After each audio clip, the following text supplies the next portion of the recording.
Supposing you want to buy a car, so you send a request for information to various car dealers in your area. Now, as a response to that, one of them sends you a list of the cars that they have, and you become fascinated by this particular Mercedes Benz, okay? You email back the dealers and they tell you that that make, whatever make that was, is $10,000. So you email back requesting for that particular make, but it should be black in color.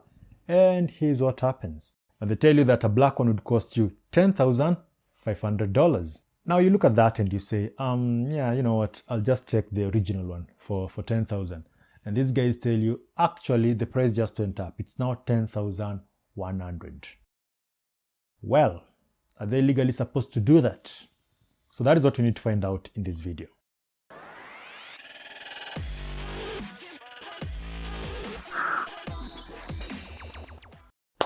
So let me just point out that this video is part of Managing Contractual Risks program that you can access via the link in the video description or in your email.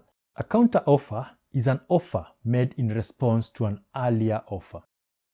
Here's an example of such. So a buyer asks, how much are you supplying the items for? The seller responds, for you, we will supply 25 shillings per kilo, but you have to take 1,000 kilos.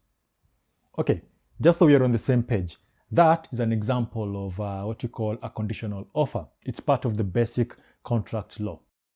Now, let's continue. So the buyer says, I'll take 1,000 kilos at 23 shillings per kilo. So the buyer's response here is an example of a counter offer because the seller said 25 shillings, but you have to take 1,000 kilos. 25 shillings, but the condition is you have to take 1,000 kilos, right? And so that was a conditional offer. Now the buyer doesn't say yes or no, he simply counters it, which in effect is like saying no anyway. So he says 23 shillings if I'm going to take the 1,000 kilos. So that is an example of a counter offer. At times you make an offer like 1,000 kilos at 25 shillings per kilo and the person says, okay, but does that include delivery? If you look at that, you might think, wait, are you countering my offer? No, they're not countering your offer. They are simply requesting for information. So you have to understand that there is a difference between an offer and request for information or an offer and supply for information. So an offer is an expression of willingness to get into a contract, as we saw in the other video, okay? But supply for information is when I'm just giving you information and then you use that information to decide on what you want. Or when I'm simply requesting for information like, does this price include delivery? So if the answer is yes, then I'll take that answer and use it to decide on whether I want to make an offer or not, okay? Or whether I want to accept your offer or not. So as part of handling risks at this stage of contract, you must make sure that you respond to requests for information, okay? As quick as possible. Don't be under the assumption that this guy is in, okay? So we don't need to rush them because, well, remember you're not the only one, is what I mean. For the most part, when you're getting into a contract, okay? Don't be under the assumption, rather for the most part when you're negotiating a contract, don't be under the assumption that that party, you're the only one who's negotiating with them. Let's say I want to import something from China, and so I'm looking for a logistic company. When I ask you for information, it's not really the case that you're the only person I've asked that information. It kind of is, you just need to understand this. It's business, okay? As a buyer, in order to mitigate my losses, I'm going to ask as many people as possible, as many sellers or as many suppliers as possible for that information. That way, I can use the information to arrive at a decision. That is what procurement people are supposed to be doing anyway. So if you're going to take time, first of all, you're risking to lose that contract, okay? So you have to respond to these things as fast as possible. Now here's an activity. Let's see if you understand the difference between an offer, or rather counter offer, and a request for information. Here's what I mean. A seller says that the price is £1,000 and that includes delivery. Person B asks if the seller would take £900 if the goods are collected and not delivered. Is that an offer or is that a request for information? Now, modification about the original offer, usually presented as a statement, is often a counter offer.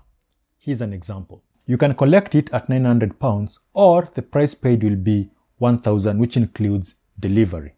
Then again, remember, just saying that will depend on the context, because the seller can argue that they are not really making you an offer, they're simply supplying you information, especially if they've already found a better offer. Okay, if they found somebody who's willing to take it at 1,000, then they could just easily say, no, we are only giving you options that you can collect it at 900 or you can pay a full price of 1,000, so you go ahead and make a choice. Now, the context is often taken into account when deciding whether some of these modifications are actually offers or they're simply, request and supply for information. In fact, this was the case in Harvey v. Fassey, 1893.